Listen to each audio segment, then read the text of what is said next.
আসসালামু আলাইকুম সবাইকে। রমজান মোবারক। আশা করছি এই পবিত্র মাসটা আপনাদের সবার জীবনে রহমত, বরকত আর অনেক অনেক প্রশান্তি নিয়ে আসবে। একটু ভাবুন তো, রমজান মাসটা শেষ হলো আর আপনার মনটা ভরপুর হয়ে আছে আত্মবিশ্বাস, শান্তি আর সাফল্যে। ওয়াও! এই অসাধারণ অনুভূতিটা তো আমরা সবাই পেতে চাই, তাই না? কিন্তু আমার মনে না একটা প্রশ্ন ঘুরছে। রমজানে তো অফিসের সময় কমে যায়, তাই না? মানে সকাল ৯টা থেকে ৩:৩০। কিন্তু তারপরেও দিন শেষে কেমন জানি মনে হয় কিছুই যেন ঠিকঠাক মতো হলো না। পুরো দিনটাই কেমন যেন নিষ্ফলা চলে গেল।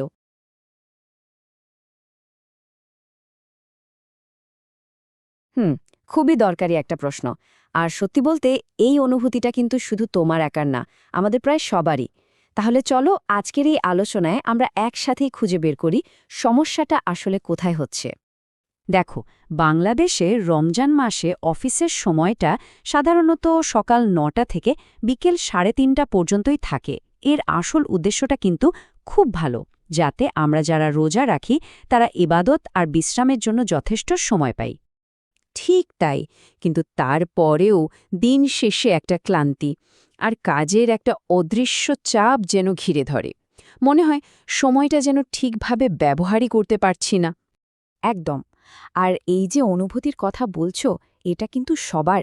বাজারের ছোট ব্যবসায়ী থেকে শুরু করে বড় অফিসের চাকরিজীবী, নতুন উদ্যোক্তা, এমনকি ছাত্রছাত্রীরাও সবাই কিন্তু একই রকম অনুভব করে। তার মানে এটা একটা খুবই সাধারণ সমস্যা। কিন্তু এমনটা কেন হয় বলুন তো? সময় তো কম পাচ্ছি না, ইবাদতের সুযোগও তো বেশি। তারপরেও কাজগুলো কেন ঠিকমতো শেষ হয় না? এর কারণটা আসলে খুবই সহজ, কিন্তু আমরা প্রায় এটা এড়িয়ে যাই। মূল সমস্যাটা হল পরিকল্পনার অভাব, মানে প্ল্যানিংয়ের অভাব। দেখো, রোজা রাখার কারণে শরীরে তো একটা ক্লান্তি আসেই, তাই না?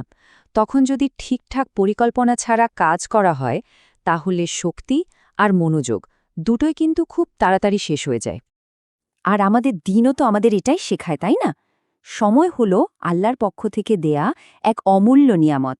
আর এই নিয়ামতের সঠিক ব্যবহার করাটাও কিন্তু এক ধরনের ইবাদত। তাহলে চলো আর দেরি না করে কিছু সহজ আর বাস্তব সমাধান নিয়ে কথা বলি।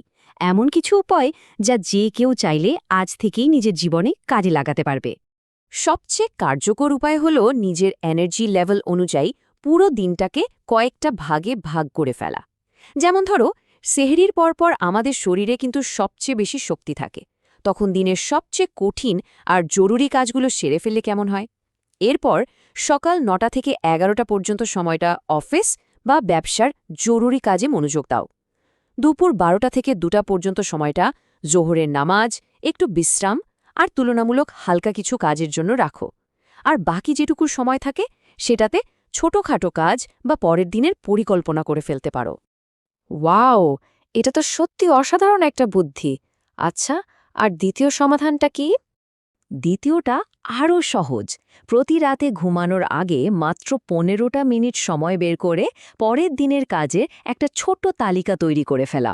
এভাবে যখন তুমি একটার পর একটা কাজ শেষ করবে, দিন শেষে দেখবে মন নিজে থেকেই বলছে, আলহামদুলিল্লাহ, আজকের দিনটা সত্যি সফল ছিল। এই যে এত ছোট ছোট পরিবর্তনের কথা বললাম, এগুলো যে কত বড় ফল নিয়ে আসতে পারে তার একটা বাস্তব উদাহরণ দিলে হয়তো বিষয়টা আরও পরিষ্কার হয়ে যাবে। সেদিন বাজারের একজন দোকানদার ভাইয়ের সাথে কথা হচ্ছিল। উনি বলছিলেন, রমজানে আমি যদি সকালের সময়টাকে ঠিকমতো কাজে লাগাই, তাহলে বিকেলে শরীর ক্লান্ত লাগলেও আমার সারা দিনের কাজ কিন্তু ঠিকঠাক মতো হয়ে যায়।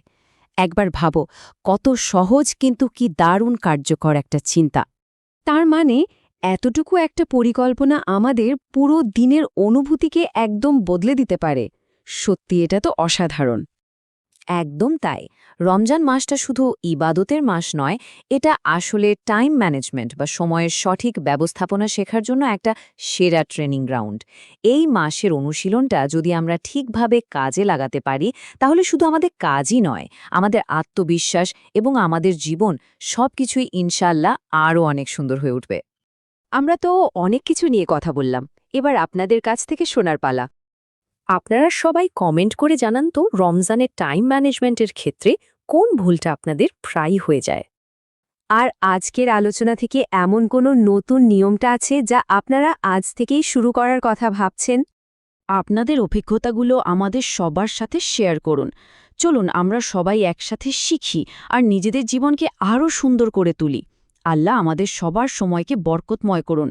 আবারও সবাইকে রমজান মোবারক।